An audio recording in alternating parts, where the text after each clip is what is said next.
Bueno, yo quiero poner los ejemplos de racismo inicial antes de dar respuesta. Un hecho de racismo es que el censo de población que se hace y se ha hecho en este país de manera histórica, por ejemplo, no haga la pregunta sobre pertinencia étnica.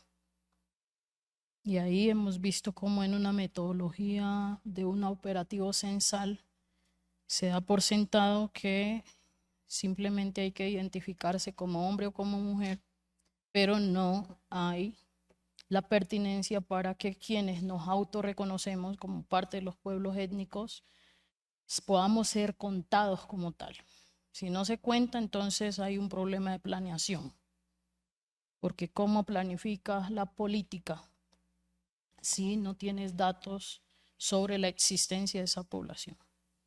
A mí me costaba mucho creer, me cuesta todavía, que a la población étnica de este país una institución tenga que certificar su existencia.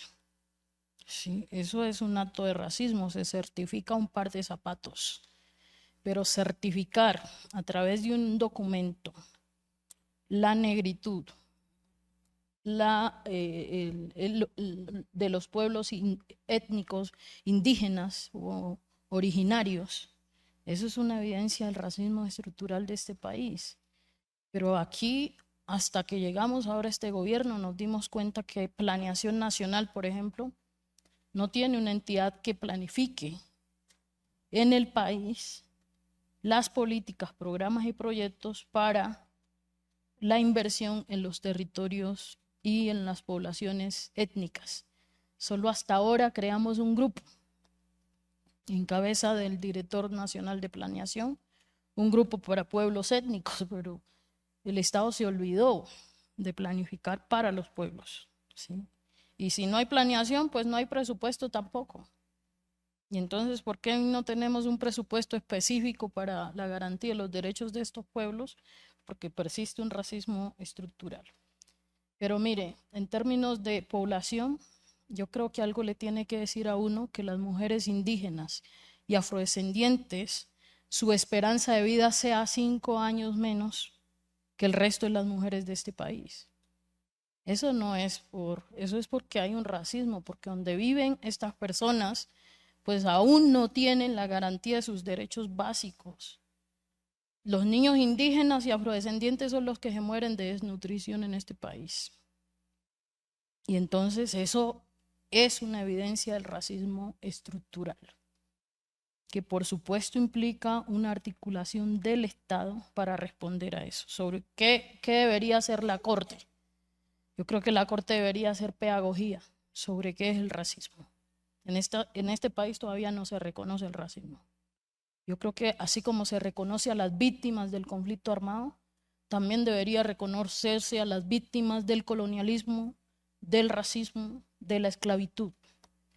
Porque aunque hace tiempo pasó la esclavitud, los descendientes que vivieron la colonización y la esclavitud, la colonización los pueblos indígenas, la esclavitud los pueblos afrodescendientes, las condiciones que persisten de inequidad y desigualdad tienen que ver con ello. Entonces ahí yo creo que pues la Corte debería hacer pedagogía, pero también reconocer ese racismo. Y por supuesto, si se reconoce, entonces empezamos a adelantar acciones, medidas para transformar eso. El racismo no es solo que nos digan negros, indígenas, sino que el racismo institucional se expresa en la no garantía de los derechos de la población. Y eso es lo que este gobierno está intentando transformar. Por eso, por ejemplo, creamos la Comisión Nacional de Reparaciones Históricas. En términos simbólicos, en términos políticos, en términos económicos, necesitamos reparar a los pueblos indígenas y afrodescendientes sobre el racismo estructural que persiste y que hace que sus condiciones de vida sean inferiores al resto de la sociedad colombiana.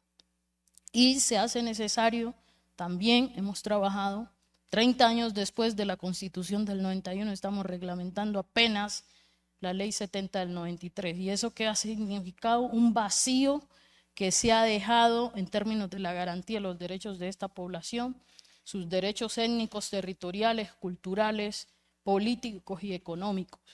Asimismo, la garantía de los derechos de los pueblos indígenas aún no se avanza de manera significativa. Así que, ¿qué tenemos que hacer? Eso yo me lo pregunto todos los días cuando me acuesto, ¿qué más tengo que hacer para transformar esa realidad de mi gente, de mi pueblo? Y por eso estoy aquí, junto al presidente, junto a nuestros ministros, ministras, haciendo nuestros mayores esfuerzos para priorizar la inversión en los territorios y en las poblaciones más desfavorecidas de este país. En ese sentido, yo creo que si la Corte empieza a hacer pedagogía, si la Corte empieza a reconocer el racismo estructural y a acompañarnos a las comunidades étnicas, y aquí me quito el papel de vicepresidenta para decir acompañarnos, porque soy parte de ese pueblo, en que juntos logremos transformar esa realidad, ahí vamos a lograr avances significativos y pues eso es lo que esperamos. Gracias.